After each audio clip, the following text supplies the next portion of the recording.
Hi, and welcome back to Let's Talk Forex with Alison and Chris. But no Alison this week, I'm afraid. She's on vacation. But this week I thought I'd have a short conversation with you about the upcoming meeting of the Federal Open Market Committee on September the 18th, where they're going to decide what the target interest rate is for the US dollar and why this is having an outsized effect on the market and what to expect. As always, if you have any questions, send them through to us at podcast@fxscouts.com, or you can just get in touch with us on social media. Thanks so much for tuning in.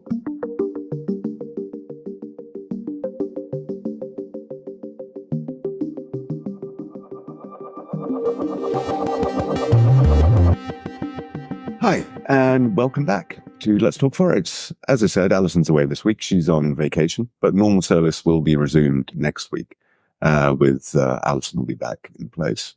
But this week, I thought, since Alison was away, we just had a short conversation about something that's been having a huge effect in the markets recently and has been for some months.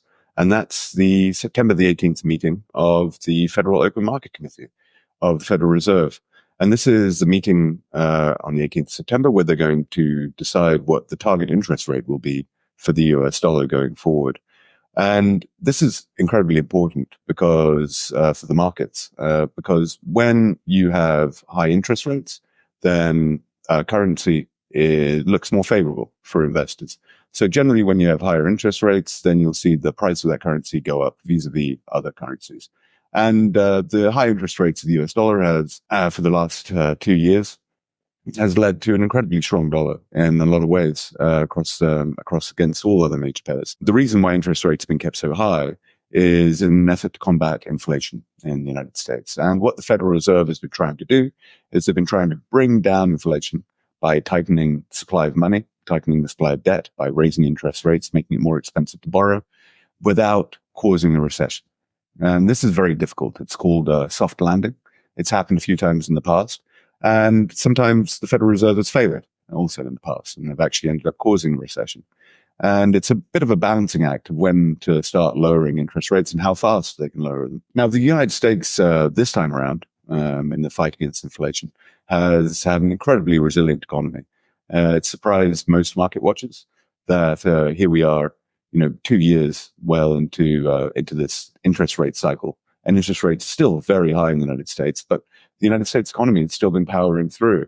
And that's been the case until a little bit earlier this year, when we begin to see signs of weakness in the economy.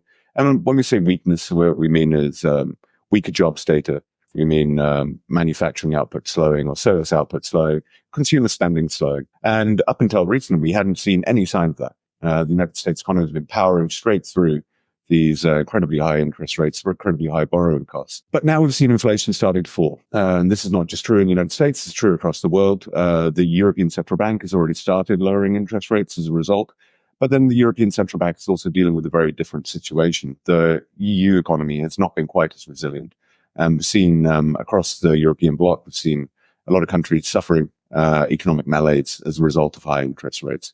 They've been really struggling. This is especially true in Germany, but also in France and Spain and a lot of other countries in the bloc.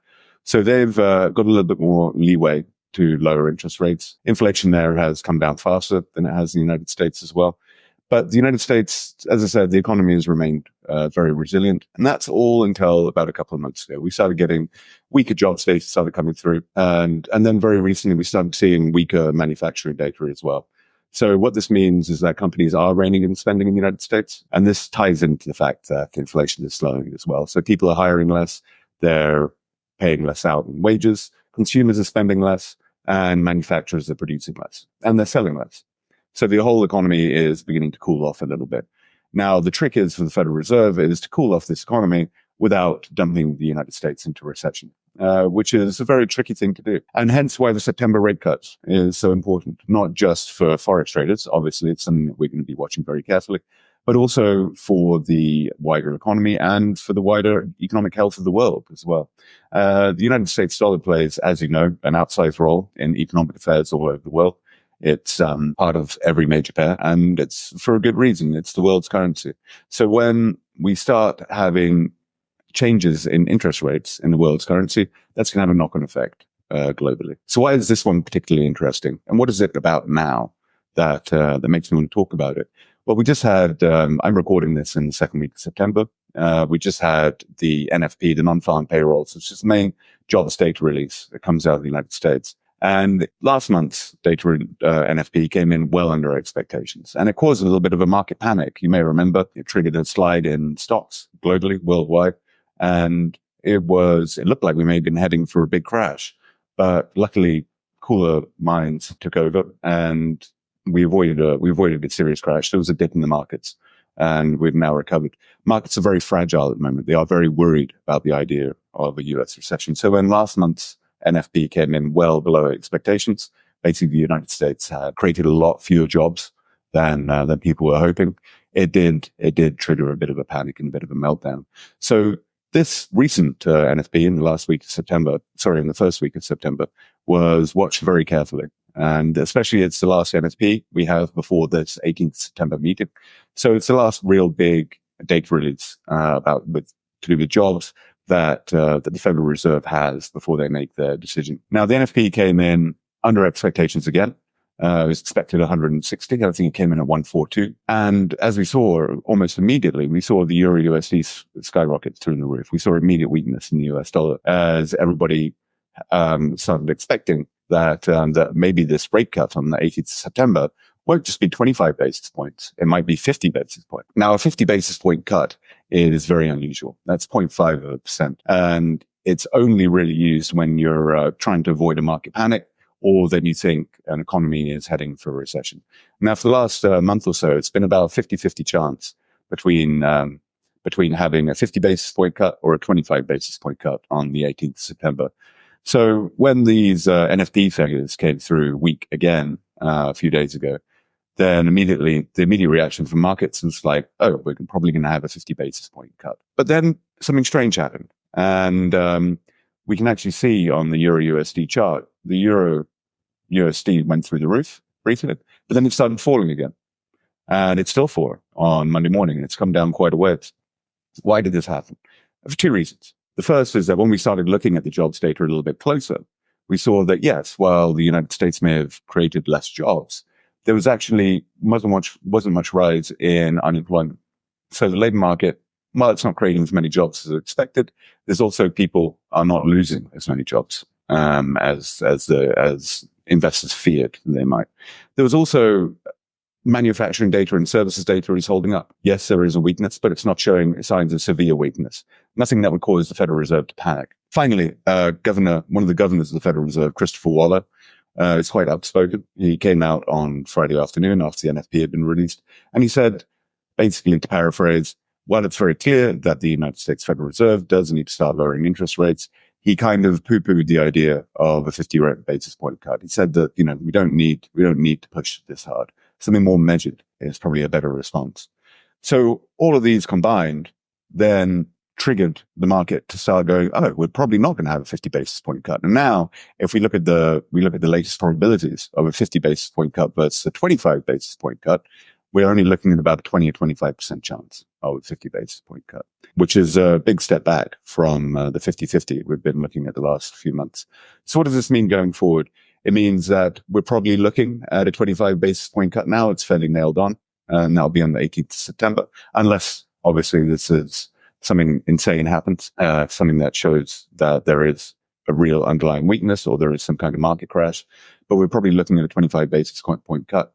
We're also looking at probably a stronger US dollar than we have seen over the last few months. And this will be the case as well. We've got the ECB meeting. The European Central Bank will be meeting this week, and they're probably going to cut rates as well. So we're probably seeing more like a dovetailing of the two large central banks. So we're probably looking at a stronger US dollar going forward. We'll have this 18th September meeting. There'll probably be a 25 basis point cut. Where we go from there is more interesting. This is especially true because we're in a US election cycle coming to the close, and the longer term outlook is very murky, and it kind of depends on who wins this US election. Trump has previously said, or his team around him said, that they would favor a weaker US dollar going forward, whereas Kamala Harris, I think, would be much more orthodox in her response to monetary policy, i.e. hands off, and let the Federal Reserve decide. But yes, in the short term, I think we can probably see a stronger US dollar going forward, unless there's some kind of panicky market movements that forces the Federal Reserve's hands.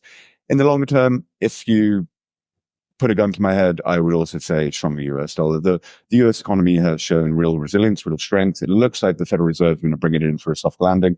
This is not the case in Europe.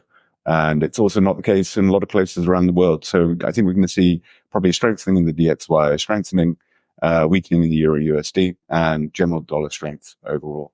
But yeah, I just wanted to have a chat today with you about what to expect in the September 18th rate cut and what to look for. I hope you enjoyed it. And as I said, next week, Alison will be back and we'll have normal service will be resumed. As always, if you have any questions, as I said, send them through to me, send through to us at podcast@fxscouts.com, or just get in touch with us on our social media. Thanks so much for listening.